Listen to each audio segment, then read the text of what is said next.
When I was little, I wanted many things. Many of them were quickly outgrown with age, but a few stayed consistent. I wanted a real sword. More importantly, I wanted to make my own sword. And this I achieved. Kind of. For a 16-year-old kid with no blacksmithing equipment or access to advanced machinery, I'd say I did pretty good. So now, I've got the sword, but I don't have the skills. Yet. Some time ago, I made these harmless sparring swords for me and my bro to fight with. And while they are fun, they have a few issues. Firstly, it only took about 45 minutes to make both of them, so I didn't even try and get the balance right. And secondly, they look and feel nothing like a sword. So, today, I want to make a semi-accurate practice sword for my cutlass. How I designed my last swords was pretty simple, and honestly, I like that. PVC for the main body, foam for the blade, and duct tape for everything else. That's it. First, I'll cut out the PVC to the cutlass's length. Then, I'll mark where the handle is, the tip is, and anything else important. But here is when we run into a problem. A PVC pipe is very straight and very narrow. But my cutlass has curves in all the right places. So, using the heat gun, I'll shape the PVC to be a bit more voluptuous. Then, using some EVA foam, I'll cut out and attach the blade.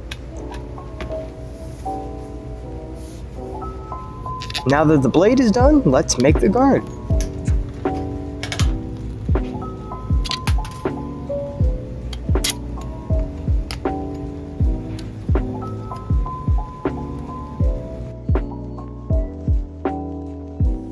So, yeah.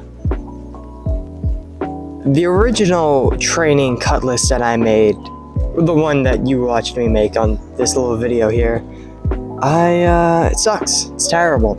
It hurt the person who was getting hit with it, and it hurt the person who was wielding it. So, overall, it sucked. One of the worst things I've ever actually made. And I'm super embarrassed by it, and this is it, and soon, no more. Because I decided, originally I was like, maybe I'll just scrap this whole video, the video you're watching right now, and I'll just, won't do it. But then something in my mind was like, I gotta finish this. So I completely reworked it and I made this, which is basically a so much better version of what you just saw. So what I did for this, to make this a lot better, is I used a thinner PVC pipe so that it wouldn't have so much, force and weight behind it. Then I added a lot more padding than the other one, and I made the handle cool and comfy. I don't know why I didn't even... The handle was the guard on the other one was way too short. I could barely get my hand in it. When I got hit with that, oh my gosh, it was terrible. It was so bad. So this is actually good, and it is going to stop a few blows now. So this, I actually think that turned out really, really well. For a training cutlass, that is,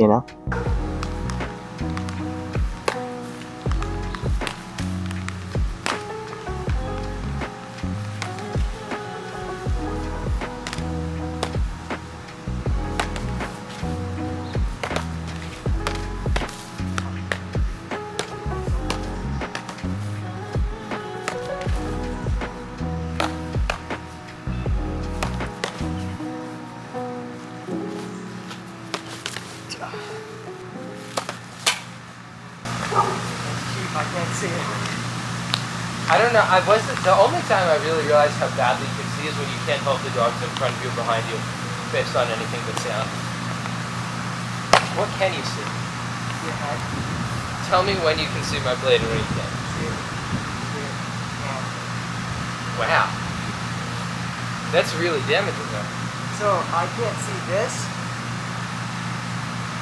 So I could just kind of do that and you wouldn't really know where it was. I see you going down. Yeah, but you don't know exactly where it's going to come out. So that's the training cutlass. It will definitely help me get better with my real cutlass. And yeah, honestly, this video is kind of an in-between video. Not to downplay the cutlass, not to say, or the training cutlass, say that this build's like bad or the video's bad or anything. I just honestly, I want to get this out here because I haven't posted a video in a month, and I wanted to put out something before the next one that's coming. Because I mean, if you've been watching the recent shorts and posts that I've been doing, I think you know what's coming next, and that build is taking a while. I'm going to be straight with you. There's a lot of things that can go wrong, and there's a lot that can go wrong, and there's a lot that is going wrong. So it's been taking me a while to make. But yeah, there's also been a lot of stuff outside of YouTube, because, changing of seasons, end of school, that has been happening. So I haven't been able to post in a minute. And I hate to make excuses, but, I just want to let you know, I'm not slacking on YouTube. I'm not trying to be like, oh, I don't want to post anymore. But I just want to let you know, just because I feel like, as my bro, you gotta know. Oh, also, half the reason that I've been, it's been hard for me to post a video, taking me extra long, I have been working on commissions for you guys. Yes, if you do not know, I have an Etsy store / donations page. And so basically how it works is you message me on Etsy, and you're like, hey, can I commission you to make this type of wooden sword? And I'll be sure, and I'll go ahead and do that. Mostly I've been getting a lot of dragon slayers, because that's what I'm sure everyone wants, and I completely get it. And dude, you do not know how long I wanted a dragon slayer until I made one for myself. So I completely understand that. But yeah, those, I'll put them right here. Those take a while. So I've been doing those, and those are expensive. Which brings me to my next point. I have put thousands and thousands of dollars into YouTube, the channel, just because, build materials, all of that. And I wouldn't have done it if I wasn't recording it. So I have made a very large investment into YouTube, and I have yet to see a penny back directly from YouTube, at least, So yeah, I'm gonna be real with y'all. The prices on my page, my Etsy page, are a little high, but that's really just because half of it is a donation, and whatever money I get from Etsy goes straight back into this channel. I'm not spending it on freaking smoothies at the mall or something. All this, everything that you pay me goes straight back into the channel, goes straight back into content for you guys.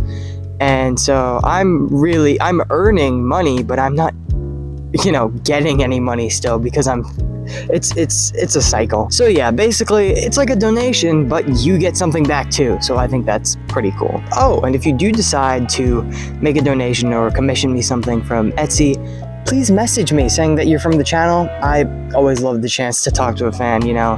I still don't really know who my average fan is, like what you're like and all that. So it's always great to hear from friends. Oh, and I don't do outside of US orders unless you pay me a lot of money, and then I will probably do that. But yeah, link for that in the description. So yeah, look at this, the sun's coming out. That's about it. It was nice catching up with you. I'm really, really excited for the next video, and I'm a little worried, to be honest. If you've made it this far and you aren't subscribed, or you haven't liked the video, I really don't even know what you're doing. Dude, for your sake, go do it, because I guarantee you ain't nobody watching this far. So, yeah, comment if you did. Curious. Yeah. Farewell, friend. I gotta go eat lunch or something.